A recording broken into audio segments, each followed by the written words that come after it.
인생을 위한 최소한의 생각. 오늘은 여덟 번째 명언인 파블로 피카소의 명언입니다. 좋은 예술가는 모방하지만 위대한 예술가는 훔친다. 사실 음, 모든 명언이 다 자신에게 어떤 울림을 주긴 좀 힘들겠죠. 저도 이제 처음부터 이렇게 읽어가다 보면 제가 좀 감흥이 덜한 명언도 있을 수 있고요. 아니면 좀 더 이렇게 좀 곱씹게 되는 명언도 있을 수 있고. 근데 오늘 여덟 번째 이 명언은 그냥 들었을 때는 그래서 대다수의 분들은 이게 뭐 큰 느낌이 있는 명언인가? 라는 생각이 들 수도 있는 문장이라고 생각합니다. 하지만 한때 저도 약간 그 뭐랄까 창조적인 그런 일을 하고자 했었던, 그리고 그런 것들에 좀 가까운 공부를 했었던 사람으로서는 조금 다르게 받아들여지고요.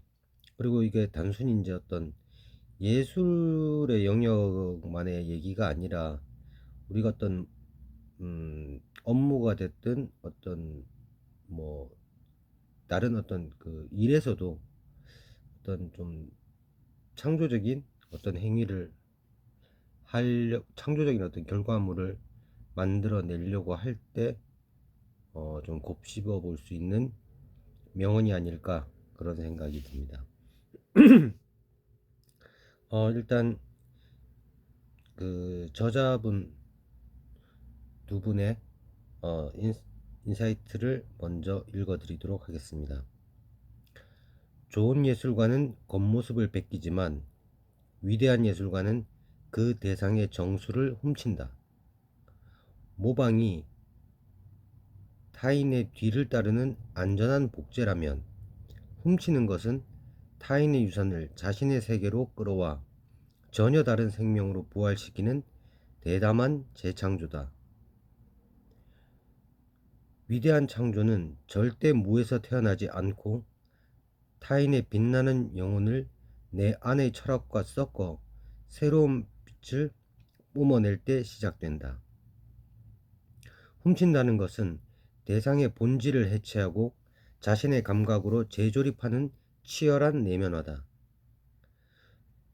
출처가 무의미해질 만큼 깊이 스며들어 마침내 나의 일부가 되었을 때 그것은 오직 나만의 언어가 된다. 위대한 이들은 타인의 아이디어를 빌려오는 데 그치지 않고 그것을 파괴적인 영감 속에 던져 넣어 세상에 없던 고유한 형상을 추출해낸다. 창조란 세상에 흩어진 파편들을 나라는 필터로 걸러내어 고유한 서사를 부여하는 일이다.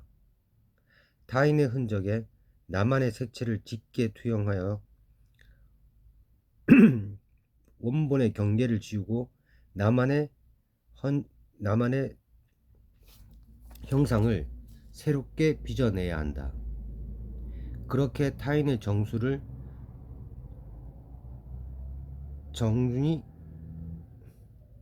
약탈하여 내 삶의 문법으로 완전히 녹여낼 때 우리는 위대함의 문턱에 들어서기 시작한다.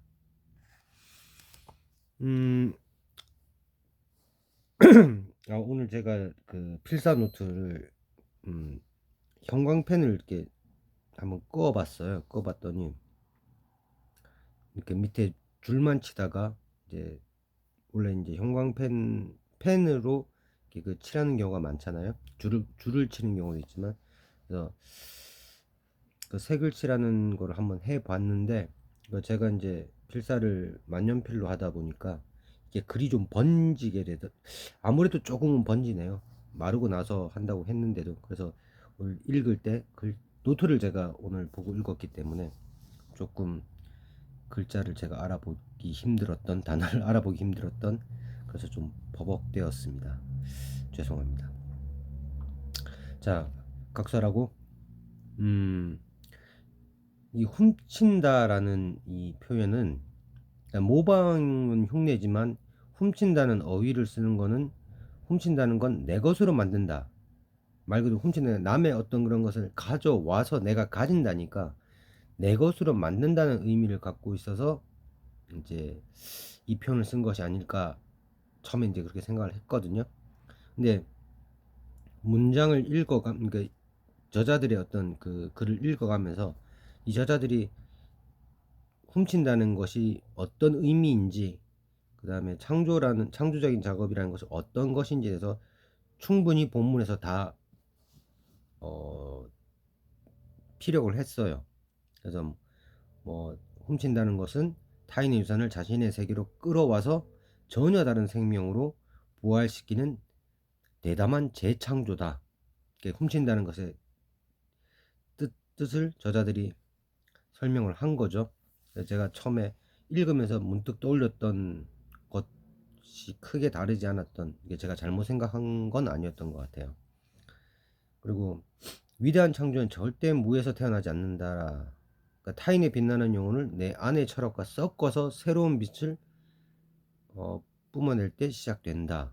그러니까 하늘 아래 뭐 새로운 것은 없다라는 말이 있듯이 그 어떤 창조적인 일을 한다, 창조적인 작업을 한다, 아니면 나만의 어떤 스타일을 가지고 싶다, 뭐 이런 것들을 할 때 무조건 어떤 그 오리지널리티라고 할까요? 최초 뭐 이런 것들을 고집할 것은 아니다. 그러니까 이 명언의 어떤 그 풀이를 따라가 보다 보면 그 거인의 어깨를 올라탄다라는 표현이 있죠. 그러니까 나 앞에 있었던 그 선배들, 인류적인 선배들이죠. 그러니까 어떤 이미 뛰어난 업적을 쌓으신 분들, 그런 분들을 적극적으로 활용해서 그분들을 발판 삼아서 더 먼 곳을 보는,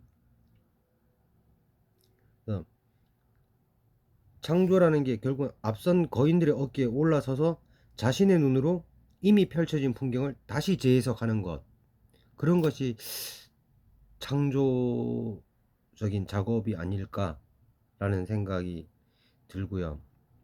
그리고 또 거기서 단순히 답습하는 것과 달라야 한다는 것은 결국은 나보다 앞섰던 그 거장들의 혹은 전문가들의 어떤 뛰어난 사람들의 그런 기술, 능력, 업적, 그런 것들을 내 것으로 가져오되 결국은 나라는 필터링을 한번 거쳐야만 된다는 거죠.